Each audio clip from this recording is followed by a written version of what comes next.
Khanauri border ઉપર ગોળી વાગતા ખેડૂતનું મોત. સીએમ ભગવત માનાએ કહ્યું, દોષિતો સામે નોંધાશે એફઆઈઆર. પંજાબ અને હરિયાણાના ખેડૂતો એમએસપી અને અન્ય માંગણીઓ માટે વિરોધ કરી રહ્યા છે. આવી સ્થિતિમાં પંજાબ અને હરિયાણાની ખનોરી બોર્ડર ઉપર બુધવારે 21 વર્ષીય ખેડૂતનું મોત થયું છે. હરિયાણા બોર્ડર પર વિરોધ કરી રહેલા ખેડૂતોનો દાવો છે કે બુધવારે પોલીસ સાથેની અથડામણ દરમિયાન ખેડૂતનું મોત થયું હતું. જોકે પોલીસે આ દાવાને અફવા ગણાવીને ફગાવી દીધી છે.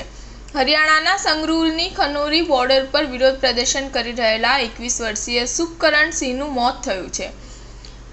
આ યુવાન ભંટીડાના બિલ્લાના બાલો ગામનો વતની છે અને તેના પિતાનું નામ ચરણજીત સિંહ છે. મૃતકના મૃતદેહને પટિયાલાની રાજેન્દ્રા હોસ્પિટલમાં ખસેડવામાં આવ્યો છે. ગોળી વાગવાથી યુવકનું મોત થયું હોવાનું કહેવામાં આવે છે.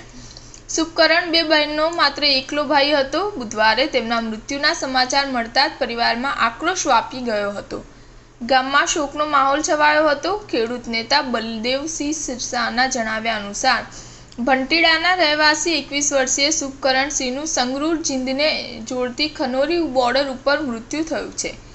પટિયાલાની રાજિંદર હોસ્પિટલના મેડિકલ સુપ્રિન્ટેન્ડન્ટ એચએસસી રેખીનું કહેવું છે કે 3 લોકોને ખનોરીથી હોસ્પિટલમાં સારવાર માટે દાખલ કરવામાં આવ્યા હતા, તેમાંથી એકનું મૃત્યુ થયું. રેખીનું કહેવું છે કે જે વ્યક્તિનું મૃત્યુ થયું હતું તેના માથા પર ઈજાના નિશાન હતા, જ્યારે અન્ય 2 લોકોની હાલત સ્થિર છે. જોકે હરિયાણા પોલીસે સોશિયલ મીડિયા પોસ્ટમાં જણાવ્યું હતું કે તેઓએ હજુ સુધી સરહદ ઉપર કોઈ વિરોધ કરનારના મોતની જાણકારી મળી નથી.